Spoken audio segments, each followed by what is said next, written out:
Je suis très content de vous retrouver pour cette nouvelle vidéo. Vous allez me dire que je vous dis ça à chaque fois, mais à chaque fois c'est vrai, parce que voulez-vous, c'est assez plaisant de pouvoir discuter avec vous, quand bien même vous n'êtes pas là, mais à travers cette caméra, et je dois même dire ces caméras, parce que figurez-vous que nous avons changé complètement notre setup. Nous avons traditionnellement une caméra ici, mais j'y reviens. Nous avons une nouvelle caméra ici, mais j'y reviens aussi. Et enfin, nous avons cette caméra-là. Et maintenant, je vais pouvoir vous expliquer un petit peu quelles sont toutes ces caméras et pourquoi sont-elles là.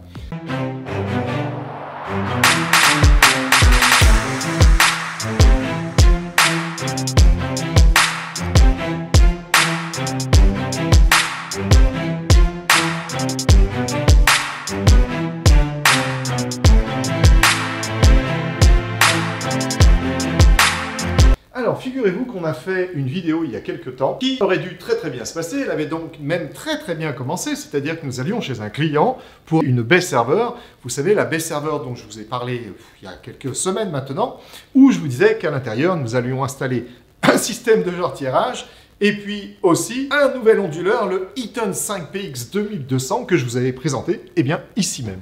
Et bien voilà, donc ça avait très bien commencé, nous nous sommes rendus chez notre client, nous étions deux, et arrivé chez le client, on se dit, on va donc faire cette petite vidéo.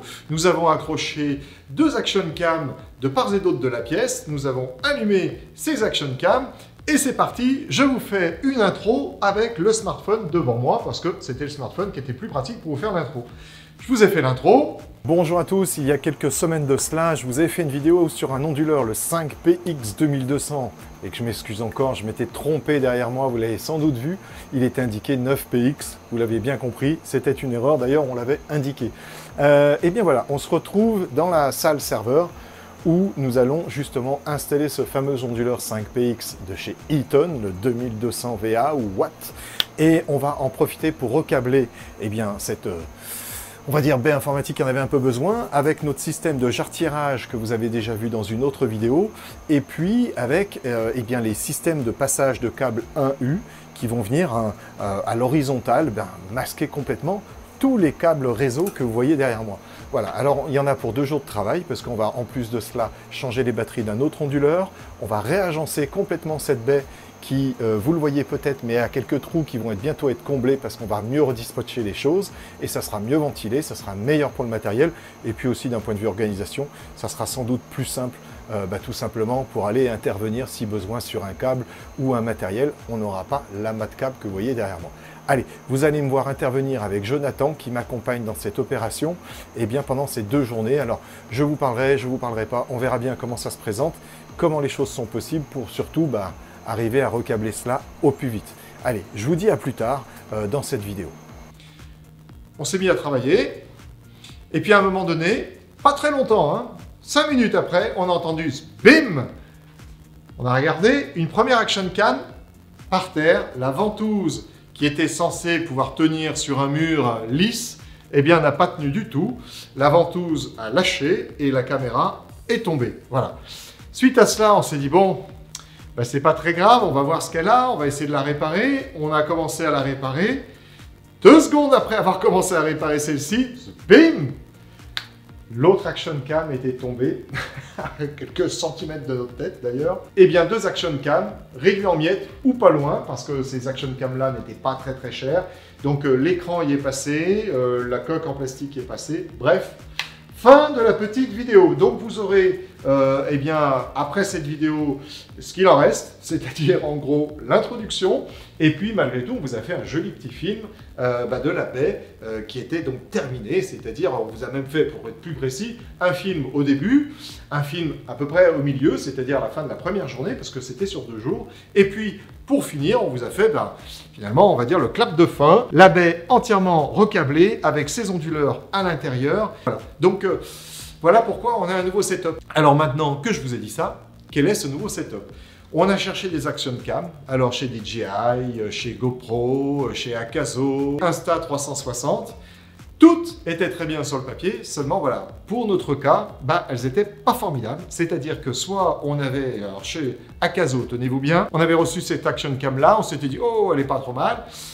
Bon, il y avait quelques petits bugs, mais voilà, ce sont des cams pas très chers. D'ailleurs, les cams qui filment le haut ici et puis le produit quand il y en a sur la table, ce sont des Akazo. Bon, on s'était dit, c'est pas très cher. Bon, il y a quelques petits bugs dans les apps. Maintenant, pourquoi pas continuer à tester cette caméra. Donc, on fait un petit film en 4K. Là, ça tourne en 4K actuellement. Et puis, on se dit, tiens, c'est quand même bizarre, quand on a récupéré tous ces films, il y a beaucoup de fichiers. Ben, figurez-vous que ce n'était marqué nulle part. Eh bien, quand une Akazo Brave 8 filme, elle fait des fichiers de 3 minutes. Voilà, des fichiers de 3 minutes. Vous me connaissez, je suis plutôt quelqu'un qui parle beaucoup. 3 minutes, c'est pas possible. Nos vidéos de 30 minutes, comment voulez-vous, 10 fichiers par cam, il y en a une là, il y en a une là, là et là. Non, c'est pas possible. Donc, moralité, la Brave 8, dernière fois, on l'a retournée. Après, on a commencé à regarder un petit peu ce qu'on avait chez GoPro. Alors, en l'occurrence, là, aujourd'hui, c'est la GoPro 10 Black. Bon, bah, la GoPro 10 Black, vous le savez sans doute, bientôt, il y a la 11. C'est-à-dire, là, nous sommes le 3-4 septembre, je ne sais même plus. Mais d'ici quelques jours, nous avons donc la GoPro 11 qui va sortir. Donc, voilà. Très peu d'intérêt pour nous d'aller acheter de la 10, autant attendre un peu la 11 pour voir s'il n'allait pas avoir une promo sur la 10 Black. Bon, alors après on est allé voir aussi chez Insta360. Alors Insta360, ils ont une qui est absolument formidable. En tout cas, sur le papier là aussi, c'est une action cam où vous avez un capteur de 1 pouce. Donc ça, c'est juste top parce que, évidemment, quand on tourne ces vidéos, on n'a pas forcément beaucoup de lumière. Alors là, il y en a encore pas mal, encore aujourd'hui. Mais parfois, on est un peu cramé. Parfois, on n'est pas du tout cramé, c'est-à-dire qu'on est plutôt dans la pénombre. Alors ça peut être un style, mais il n'est pas voulu chez nous. C'est vraiment un mauvais réglage. Et donc, voilà, un capteur de 1 pouce, c'est juste formidable parce que notamment pour cette caméra-là et cette caméra-là, qui sont les deux caméras qui nous ont lâché d'une façon très lâche, je dois dire, lors de ce tournage, eh bien, ça nous permettait d'avoir un maximum de lumière et donc de baisser un peu, d'éviter de trop cramer tout simplement ce qu'on vous montre et moi-même. Ce qui arrive malheureusement dans quelques vidéos. Eh bien voilà, c'était pas mal, sauf que avec toutes les critiques négatives qu'on a lues sur cette action cam, notamment au niveau de son démontage de l'objectif, dès qu'on voulait bouger, inverser en fait la partie retour vidéo. Ah oui, parce que je ne l'ai pas dit, il nous fallait progresser un petit peu et avoir un retour vidéo, ce que nous n'avions pas avec nos précédentes Akazo, qui étaient donc à ma droite et à ma gauche. Là, il nous fallait un petit retour vidéo, c'est quand même nettement plus simple pour savoir un petit peu ce que filme l'action cam. Donc, il nous fallait ce retour vidéo. Et le retour vidéo de l'Insta360 1R, eh ben, c'était une vraie galère si à un moment donné, on voulait retourner, il fallait tout dévisser, l'objectif, etc. Donc, hop, terminé. Et après, on a vu aussi, alors chez DJI, elle s'appelle, je ne sais plus trop comment, Dual View. Et la Dual View, ben, elle est là aussi sur le papier assez bien parce qu'on a d'une part la partie caméra avec son objectif et un écran derrière. Et puis, on a à côté de cela, eh bien, un autre bloc qui a un écran, mais cette fois-ci qui sert juste à visualiser. Donc voilà, chaque côté a son écran, on va dire. Et donc, normalement, c'était très bien. Là aussi, beaucoup de critiques qui indiquaient que c'était pas si pratique que ça. En fait, déjà, c'est très petit, donc il faut pouvoir l'accrocher. Il faut que, parfois, si on veut s'en servir en extérieur, il faut pouvoir les tenir. Alors, c'est pas fréquent, mais ça peut arriver, donc bon. Et puis, il y avait un dernier point qui chapeaute à peu près toutes ces action cam. Moi, je ne comprends pas pourquoi à chaque fois c'est cela. Alors, je comprends aussi un petit peu, c'est-à-dire qu'en gros, ce que désire finalement un utilisateur d'une action cam, c'est de pouvoir bouger avec, de pouvoir la faire tomber, de pouvoir la mettre un peu dans l'eau, ou en tout cas, s'il l'a fait exprès ou pas, qu'elle soit résistante à un petit plongeon dans une piscine, par exemple, donc pas bien profond. Et donc, les fabricants font en sorte que ça soit complètement hermétique. Donc ça, c'est plutôt pas mal. Sauf que y a un côté qui est quand même très négatif, c'est quand vous voulez sortir, vous savez, la petite carte SD, quelle que soit la marque, il faut toujours aller ouvrir un petit boîtier qui est généralement ultra pénible à ouvrir, hein, messieurs les fabricants. Si un jour vous tombez sur cette vidéo, sachez-le, je trouve que c'est ultra pénible. Eh bien, il faut aller ouvrir ce petit cache pour pouvoir accéder soit à la batterie, soit à côté de la batterie, eh bien, à la petite fente où il y a la carte SD. Et alors là, c'est le deuxième truc, c'est que non seulement c'est déjà pénible pour y accéder, parce qu'il faut ouvrir ce petit cache là, qui va nous permettre tout simplement d'accéder à cette partie-là. Mais en plus, c'est généralement situé dans un renforcement où pour aller accéder à la partie carte SD, je vous raconte pas, il faut avoir des doigts de fée ou alors prendre quelque chose pour appuyer dessus, tellement c'est petit. Bref, c'est pas du tout pratique. Alors, il y a pas mal de fabricants qui doivent penser que leurs clients récupèrent les fichiers stockés via le Wi-Fi. C'est possible. On peut récupérer effectivement ces fichiers via le Wi-Fi, mais faut-il avoir tout simplement un point d'accès Wi-Fi l'endroit où on se trouve et ça, c'est pas forcément fréquent. Si à un moment donné, vous avez envie de récupérer du contenu pour vider la carte et pouvoir repartir avec une carte vide, vous n'avez pas forcément un point d'accès Wi-Fi. Alors, il y a peut-être des systèmes de partage avec son smartphone, etc. Mais je trouve ça très embêtant. Ça serait tellement plus simple qu'on puisse juste appuyer, vous savez, à l'extérieur comme ça. Ça soit même pas derrière un petit cache, juste sur le côté, comme avec notre vieille Akazo. On puisse appuyer dessus, sortir la carte SD, en remettre une autre, et puis c'est terminé. Qu'est-ce que ça serait bien? Alors peut-être que ça serait moins étanche, peut-être que ça serait moins résistant, peut-être, je ne sais pas. Mais après, pour ceux qui veulent faire de la plongée, il existe tout simplement des petits coffrets hermétiques que vendent ou que donnent même les fabricants d'Action Cam. Et le problème est réglé. Alors oui, évidemment, on n'a pas toujours ce petit boîtier avec nous pour la chute accidentelle dans une piscine ou je ne sais quoi dans l'eau. Hein. Bon, certes, c'est sûr. Néanmoins, c'est à eux de fabriquer des action cams qui soient hermétiques malgré ce système-là. Ou alors, je ne sais pas, ils font des petits systèmes de fermeture qui sont plus simples à ouvrir et puis aussi où il n'y a pas 36 choses dedans. C'est-à-dire, il n'y a pas la batterie, il n'y a pas des renforts en plastique qui nous empêchent de mettre le doigt. Voilà, quelques petites suggestions. Je ne sais pas si vous partagez ce point, mais si vous les partagez, celui-ci et tous les autres que j'ai évoqués, n'hésitez surtout pas à mettre un petit commentaire en bas de cette vidéo, parce que très clairement, c'était assez agaçant. Alors, moralité, on se retrouve avec quoi aujourd'hui? Eh bien, avec des smartphones devant nous. Alors, pour l'instant, on fait un petit test. Pour tout vous dire, en face de moi, j'ai notre Panasonic X1500, dont je vous ai déjà parlé lors je crois, d'une vidéo sur la GoPro 10 que je vous avais faite il y a un an et demi. Et on a juste au-dessus, eh bien, un smartphone qui là me filme en HD. Alors, on n'a pas un smartphone 4K pour l'instant ici, mais c'est juste un petit test qui va me permettre de voir déjà la qualité de captation de la lumière, parce que pour tout vous dire, on était très content de cette Panasonic X1500 qui me filme en 4K, mais je ne sais pas. Est-ce que ça a vieilli? Est-ce qu'on a un peu raté certains réglages? Il se trouve qu'on a souvent des problèmes de décalage de lumière. Vous l'avez sans doute vu. Vous êtes sympa avec nous, vous ne l'avez jamais mis en commentaire. Mais on a souvent des décalages de lumière entre les caméras droite-gauche et puis cette fameuse caméra qui est devant. Et bien tout simplement parce que ce caméscope est bien plus loin que les deux caméras qui me filment à droite et à gauche. Ça doit capter moins bien la lumière. Et puis, malgré tous les réglages sur le diaphragme, sur l'ISO, sur la balance des blancs, etc., eh ben, c'est très difficile à calibrer, comme celles que j'ai à droite et gauche, qui sont, elles, en dessous de lumière, donc forcément qui captent plus aussi de la lumière. Donc, moralité, j'ai un smartphone au-dessus du caméscope. On va tester, on va voir ça sur une vidéo 2 pour voir ce qui est le mieux. Et puis, à droite et à gauche, ce sont deux téléphones Redmi Note 10S qui, soit dit en passant, sont vraiment des très très bons téléphones. Pourquoi? Parce que il est assez rare de voir dans cette gamme de prix. Alors aujourd'hui, je crois que la gamme de prix, ça doit être 239 ou 249 € pour un Redmi Note 10S, si je ne vous dis pas de sottises. Donc ces smartphones-là ont l'avantage d'avoir une caméra selfie 4K. Et là, c'est quand même assez étrange, parce qu'il se trouve que nous en avons deux. Quand vous filmez avec l'apps de Google, ça vous donne juste du Full HD et pas de l'UHD, pas du 4K si vous voulez. Mais si vous prenez l'application Open Camera, là, vous pouvez aller jusqu'en 4K, 30 images par seconde, sur le mode selfie. Alors pourquoi le mode selfie? Tout simplement parce que l'avantage, c'est que là aussi, on se voit quand on se filme, et ça c'est quand même plutôt sympa, d'être toujours sûr d'être à peu près dans le champ, alors qu'avec nos anciennes action cam, on ne savait jamais trop.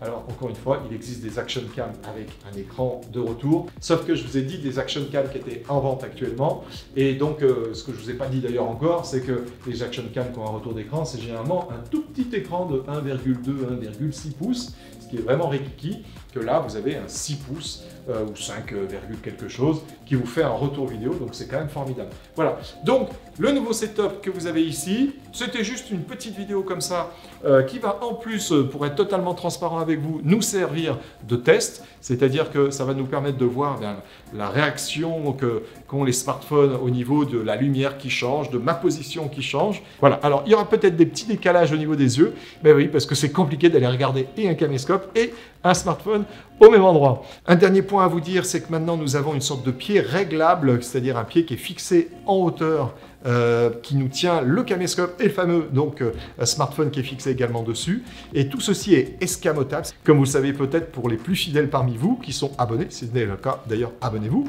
eh bien c'est une salle de réunion juste devant moi. Et donc là, comme ça, on n'a plus aucun pied.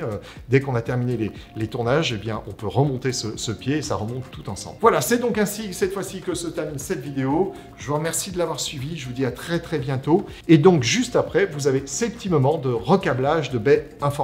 Voilà, je vous dis à très très bientôt, prenez soin de vous. Alors finalement, pas de film avec des petites caméras pendues au mur comme d'habitude, tout simplement parce qu'elles ont fait un vol plané. Les systèmes de ventouse sur ce genre de mur n'ont pas tenu très longtemps. Donc vol plané des caméras, cassage des 2 caméras. Bon, bah il fallait les changer, l'occasion va faire le larron. Alors là je vous montre un petit peu les avancées finalement au smartphone. Donc pour l'instant, on va dire que ça dégouline et on a l'impression que ça n'a pas avancé avec notre petite matinée de travail, mais en fait si, on a tout simplement repéré tous les câbles, et ça c'est plutôt important dans un montage tel que celui-ci, parce que quand il y en a un peu partout, si vous n'avez pas repéré les câbles, forcément après c'est un peu plus compliqué pour remettre. Donc là, eh bien maintenant on a placé nos panneaux de distribution 1U, on va mettre les jarretières verticales. Et puis en avant, on va relier tout cela, cacher tout ça dans les jarretières, les panneaux. Et pour aujourd'hui, ça sera déjà pas mal. Et puis demain, peut-être qu'on va mettre en place l'onduleur en dessous. Remplacer en tout cas l'onduleur défectueux. Et puis ça en sera terminé sans doute demain. En tout cas, c'est ce qu'il faut. Allez, je vous dis à plus tard. Eh bien bonjour, on se retrouve pour le jour 2 du recablage de la baie de notre client. Alors, on va vous montrer ça d'un peu plus près, hein.